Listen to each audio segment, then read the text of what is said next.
Vamos saber da senhora daqui a pouco. Portanto, em médio e longo prazo, a má qualidade do sono pode originar diversos transtornos comprometedores, como alterações do humor, comportamento. Por exemplo, o indivíduo que tem uma noite mal dormida pode passar o dia sentindo sonolente em suas concentrações afetadas. Mas eu começo dando bom dia para a senhora e pergunto: café prejudica o sono ou ajuda o sono? Bom dia, doutora Carolina. Bom dia, Dilson. É um prazer estar aqui com vocês. Assim, a cafeína, ela prejudica o sono, porque ela tem uma superfície semelhante à melatonina, que é um hormônio do sono que a gente produz. Então, indicada para quem tem problema de sono, só tomar café pela manhã. Só tomar? Só pela manhã. Evitar café após o almoço. Para quem tem problema de? Para quem tem problema de sono, para quem tem dificuldade para estar adormecendo, para quem tem dificuldade para pegar no sono, tem que evitar o excesso de cafeína e derivados. Então, tanto é cafeína, quanto refrigerante, chá preto, chá mate, todos eles contêm estimulantes que vão prejudicar no sono. Ou seja, as pessoas costumam tomar café à noite. É errado. Tá errado, né? Tá errado. Então, assim, se você vê que você tem problema para pegar no sono, que você fica ali às vezes rolando na cama com essa dificuldade, tem que abolir o café noturno. Tem que tirar a cafeína da noite. Bom, agora vamos ao geral, né? Quais as consequências de uma noite mal dormida, então? Assim, uma noite mal dormida é péssimo para toda a população, né? As pessoas se sentem cansadas no dia seguinte, cochilando fácil, aquela sensação às vezes que dormiu, mas não descansou.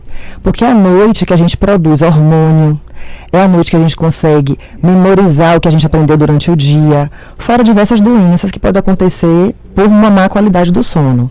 O mau humor, por exemplo, de pessoas que, né? Você chega já de manhã, as pessoas estão irritadas. Isso é comum, inclusive, na nossa atividade, não, Beto? Atividade jornalística, as pessoas que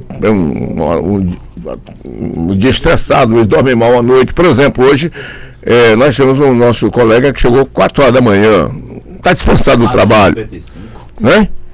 4h55. Ele veio do trabalho, na cobertura do futebol. Então, essa pessoa aqui, certamente, ela não iria produzir bem, né? Com certeza. Perdeu a noite. Com certeza. Na verdade. Então são dois fatores assim que são importantes dizer. Tem a qualidade do sono, não é? Assim, que é muito importante avaliar também, porque às vezes a pessoa pode dormir muito e não ter uma qualidade boa de sono, então é importante estar investigando essa parte também. E a duração de sono, que varia de pessoa para pessoa, que é individual. Então tem pessoas que são longo dormidores, então são pessoas que precisam de mais horas de sono à noite. E tem as pessoas que são curto dormidores, aquelas pessoas que dormem 4 a 5 horas por noite e já se sentem dispostas no dia seguinte. Então isso varia muito também de paciente para paciente. Todo ano a gente faz, eu vim aqui até ano passado, todo ano em março acontece a Semana Mundial do Sono. Esse ano vai ser do dia 13 de março ao dia 21 de março, onde nós fazemos uma pesquisa com a população de várias cidades. Aqui em Feira a gente faz também todo ano. E com o dado da pesquisa do ano passado, foi verificado no Brasil todo que a média da população de sono é em torno de 6 horas por noite. Então, isso é importante falar para a pessoa não ficar condicionando sempre, colocar sempre na cabeça que tem que ser 8 horas de sono. Então, isso não existe. Isso é realmente de organismo para organismo. Umas pessoas têm necessidade de sono maior do que outras. Por exemplo, as pessoas mais idosas, né? Eu percebo. Comigo não aconteceu esse fenômeno ainda, né? Espero que aconteça, não estou preocupado se vai acontecer ou não, né? Eu durmo normalmente 11 horas, 10h30, 11 horas por aí, média, e 5 da manhã eu estou acordado. Aliás, eu ponho o despertadorzinho do telefone para acordar, mas eu que acordo ele. Eu deixei ele só por questão de garantia. Mas eu nunca fui, ele me acordou, eu sempre que desligo ele. Ou seja, de 11 para 5 da manhã, aí são 6 horas, né? 6 horas. Então o meu reloginho biológico funciona com uma eficiência muito, muito forte, muito, muito exata. Agora, tem pessoas mais idosas, eu tenho um amigo, por exemplo, que dorme até 3 da manhã e está acordado. O que acontece, na verdade, com o decorrer da idade, vai acontecendo o que a gente fala de avanço de fase. O que é isso? Os idosos geralmente têm sono mais cedo. Então, eles dormem mais cedo, e acordam mais cedo e tem uma duração curta à noite. Pode observar que é muito comum você ver os idosos cochilando muito durante o dia. Então, estão sentados vendo TV, dão aquela cochiladinha. Isso é normal, é da fisiologia do sono do idoso. Vai tendo uma duração no sono menor à noite e vai tendo necessidade de cochilos durante o dia. Então, o que se observa geralmente é isso. Então, muitas vezes o idoso fala assim, não durmo nada à noite. Por quê? Porque às vezes dorme muito cedo, 9 horas, muitas vezes já está dormindo, acorda 4 da manhã e queria dormir até 8. Entendeu? Então, isso a gente observa muito essa queixa do paciente. Mas durante o dia, faz aqueles cochilinhos que vão prejudicar, não é que vão prejudicar, mas que vão alterar a duração do sono noturno. Então isso é importante ver também. Agora, doutora Carolina, um problema que é de idosos e não idosos e jovens é o ronco. É o ronco. E tem pessoas que realmente são verdadeira trovoada à noite. O que é que produz o ronco? O ronco, na verdade, é decorrente de uma obstrução que acontece na via aérea. O ar passa quando você está respirando, ele faz essas estruturas vibrarem e dá um som que é o ronco. O que eu sempre falo, o ronco é um sinalizador que pode haver alguma coisa mais grave que a apneia do sono. A apneia do sono o paciente não vê que está tendo. São paradas respiratórias que acontecem à noite. E com isso, ele vai se sentir cansado durante o dia, ele pode dormir 10 horas à noite.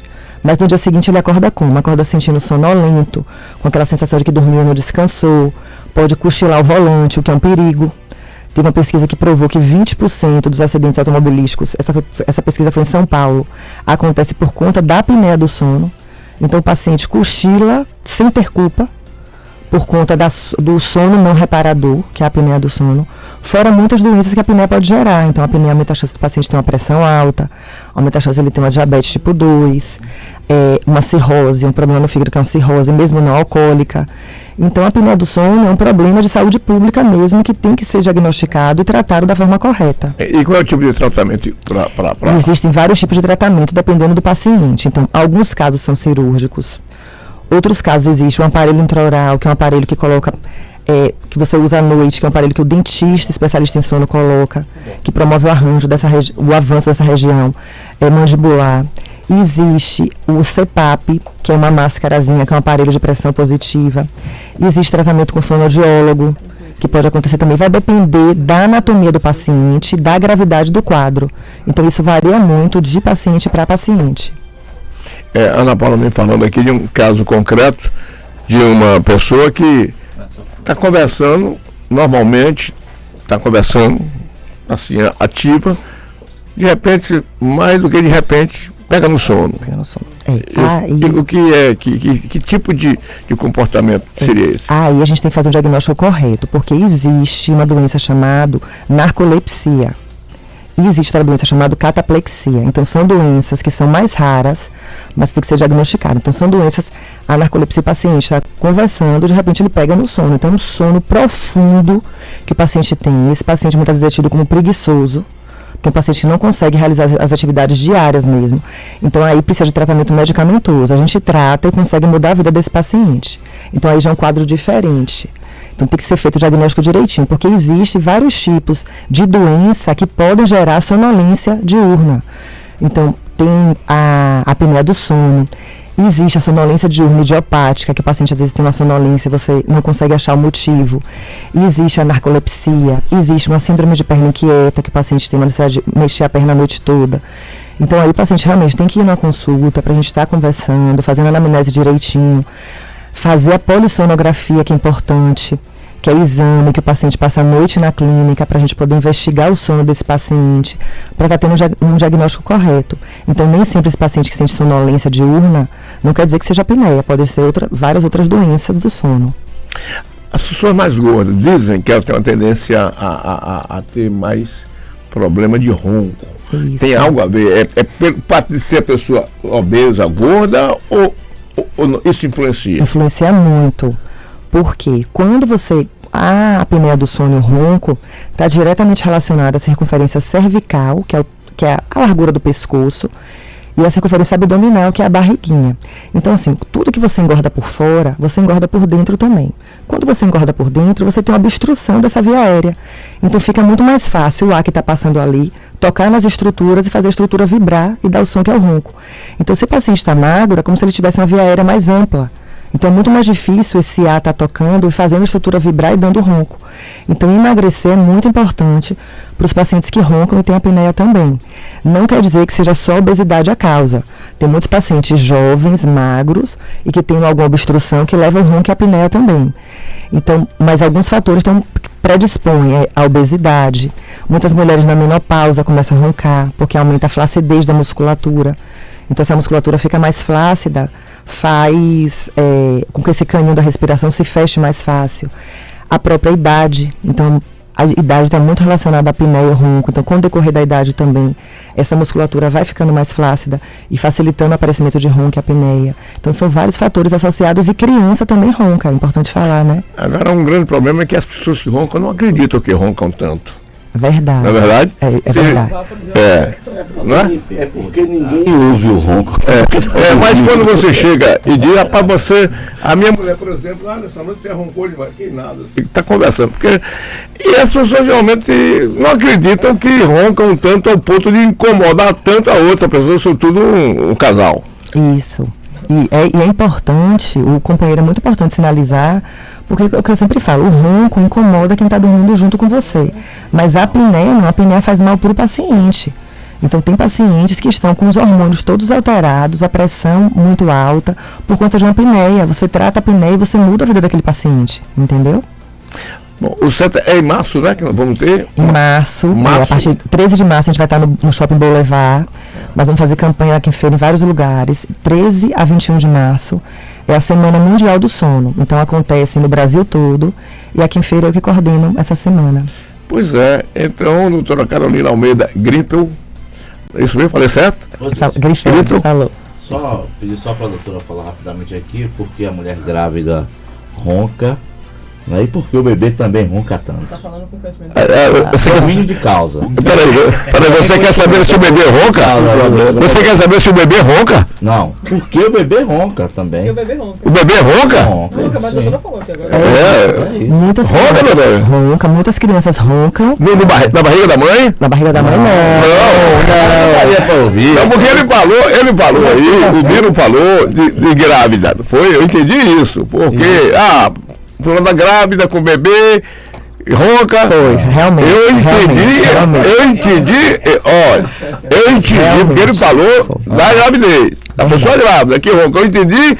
Aí eu falou o bebê, eu entendi. O bebê ronca na barriga da mãe? Foi verdade. Talvez eu mudei a nomenclatura, né? Não recém-nascido, né? Você pode reformar a sua pergunta, mas a mim, entendeu? Você queria saber se o bebê roncaria. A mulher grávida, não.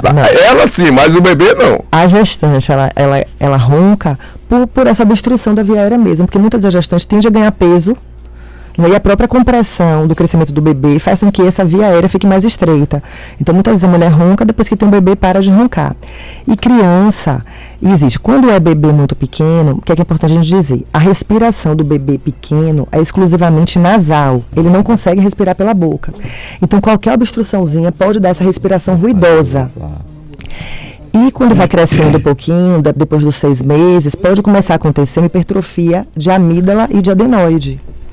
Que muitas crianças roncam, depois que você opera, depois que você faz a cirurgia de adenoidalectomia, a criança para de roncar, entendeu? Então é importante também, todo pai que tem um filho em casa que ronca, está levando no otorrinolaringologista para estar sendo investigado, porque o ronco na criança tem tratamento. E a criança que tem a apneia do sono é uma criança extremamente agitada, é uma criança inquieta, é uma criança que apresenta anorexia noturna, então muitas vezes faz xixi na cama. É uma criança que tem dificuldade de aprendizado por conta da hipertrofia de amígdala e adenoide, porque ela não respira bem, ela tem uma qualidade de sono péssima. Então, quando você opera essa criança, você vê também que você muda a vida dessa criança. Então, é importante, todos os pais que têm um filho em casa que ronque, procuram um otorrinolaringologista para estar fazendo diagnóstico, descartando uma possível hipertrofia de amígdala e adenoide. Doutora Carolina, um problema que eu acho dos mais sérios é o sonambulismo. Recentemente nós tivemos um caso até de uma pessoa que caiu de um apartamento e a suspeita de que ela era sonâmbula e saiu, abriu a porta do apartamento e foi na varanda e saiu caminhando como se nada tivesse pela frente e caiu do apartamento. A suspeita é essa, isso aconteceu em Salvador. A suspeita de que a pessoa tinha hábitos bem parecidos da noite, de sair assim caminhando e se tiver um trânsito ela passava, o carro podia estar passando. Bom, o sonambulismo, eu gostaria que você explicasse quais são as causas e qual é a cura para o sonambulismo. O sonambulismo é uma doença benigna, que na maioria das vezes não requer tratamento. A orientação que a gente sempre dá é medidas protecionistas, então colocar realmente grade em janela, trancar a porta, tirar a chave, não deixar objetos cortantes perto. Mas o sonambulismo tende a se resolver, tende a desaparecer por volta dos 13 e 14 anos. Se persiste na idade adulta, aí tem que ser investigado, tem que descartar a doença neurológica e, se for dessa gravidade, entrar sim com o tratamento medicamentoso. Mas o que é que causa o sonambulismo em si? É uma predisposição genética, entendeu? Não tem um fator... Não tem um fator que o paciente faça e gere aquele sonambulismo. O que a gente observa é o seguinte, que geralmente foi um dia atribulado.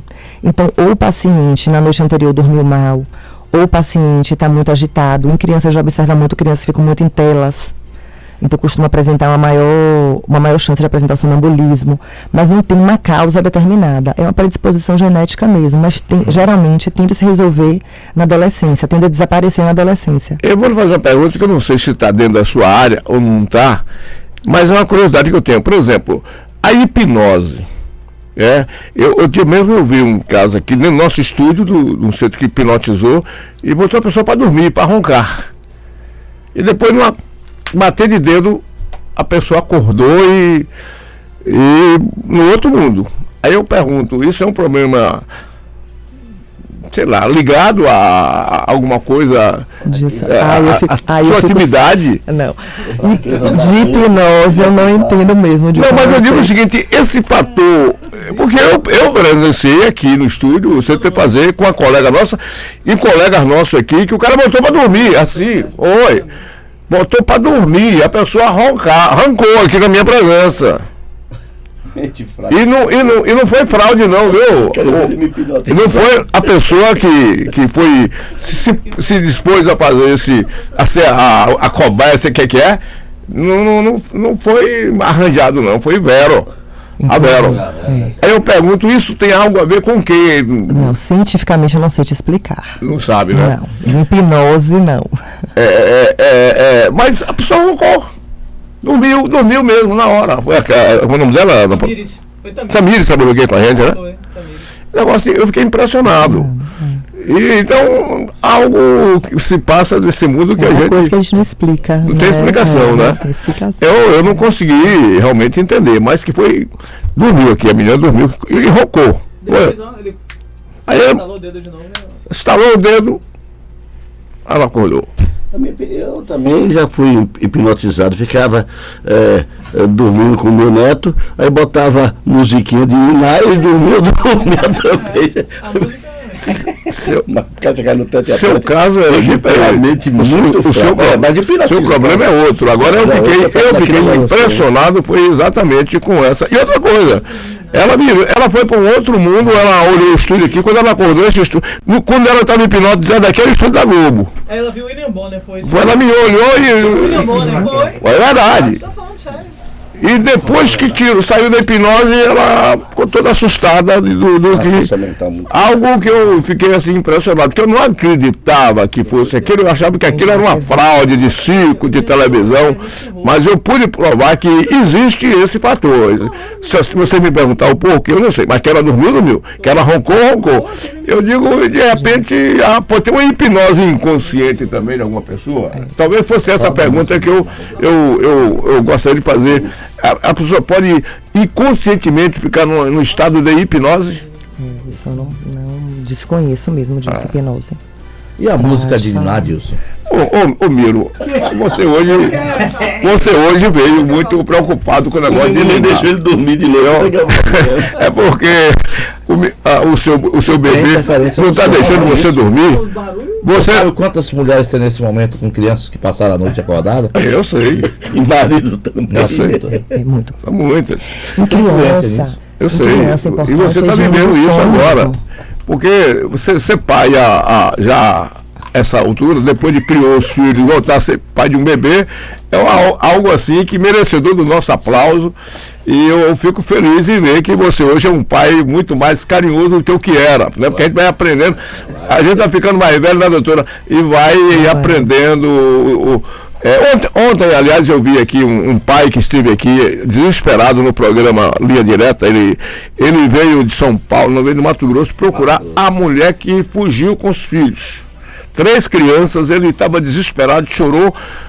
Pela mulher não, porque se a mulher fugiu, obviamente tinha alguma coisa, né? Mas ele estava com os filhos, com ele falando de como ele cuidava dos filhos, uma pessoa humilde, simples, um artista de rua desses que fica em sinal. E ele falando do carinho com os filhos, com as crianças, da forma com que ele, dados pessoais que ele contou aqui, que me sensibilizou muito. Então eu fico feliz quando vejo pais assim que, né, se dedicam aos seus filhos, né, não, sejam pobres, sejam ricos, não importa, o amor de pai, o amor de mãe, né, o amor de homem e mulher, ele é substituível. A gente vê isso, né? Mas o de filho não. Você nunca vai ter um ex-filho, né, um ex-pai. Tem um ex-marido, uma ex-mulher, mas ex-filho você não vai ter, será sempre seu filho. Mas, doutora, muito obrigado pela sua vinda aqui. Se tiver mais alguma pergunta da bancada aí? Ela estava falando da música, ela estava respondendo a pergunta de mim. Da música? Sim, do barulho. Na verdade, assim, para bebê é importante ter higiene do sono, que é fazer à noite, colocar para dormir sempre na hora certa, dar o banho à noite. É importante não acostumar o bebê ninando. Ensinar o bebê a estar dormindo sozinho no berço, não colocar na cama dos pais, que é um erro muito grande que as pessoas cometem, porque tudo isso gera qualidade ruim de sono para o bebê. Então é ensinar o bebê a dormir desde pequeno, que aí o bebê vai realmente aprender e vai ter uma qualidade de sono melhor. Então essa higiene do sono é importante, entendeu? Deixar ele aprender a dormir sozinho, porque muitas pessoas ficam ninando o bebê, nina, e cria aquele hábito. Então deixar o bebê dormir sozinho, fazer a rotina do sono, o horário para dormir sempre na mesma hora, dar aquele banho sempre na mesma hora. Escuro é importante, porque todo mundo tem mania de colocar aquela luzinha azul no quarto. A luzinha azul diminui a produção de melatonina, que é o hormônio do sono. Então é importante estar diminuindo a luz, então tirar a luz, deixar dormir no escuro mesmo é importante. E assim, estímulo sonoro na hora de dormir é bom evitar, mas o bebê ele tem um limiar muito alto. Então para você acordar um bebê é difícil. O bebê, para você acordar, ele tem que ser um barulho muito grande, dependendo da faixa etária, claro. Mas o bebezinho pequeno, recém-nascido, ele tem um sono mais profundo. Doutora Carolina, muito obrigado. E espero que esse evento em março, né, vai ser mais ou menos um mutirão, né? Isso, mutirão de multiprofissionais. Então teremos fisioterapeutas, dentistas, fonoaudiólogos, todo mundo para estar realmente tirando dúvidas da população, fazendo uma pesquisa da população de feira a respeito dos distúrbios do sono. Então, é uma semana muito importante para nós que somos pesquisadores da medicina do sono. Muito bem, então é só não se incomodar de voltar ou com algumas outras pessoas que queiram nos dar mais informações. Explicando tudo sobre a semana do sono, será um prazer. Então, muito obrigado, doutora Carolina Almeida Grimpe, obrigado, bom dia para a senhora. Bom dia para vocês, todos vocês, obrigada. São 7 horas.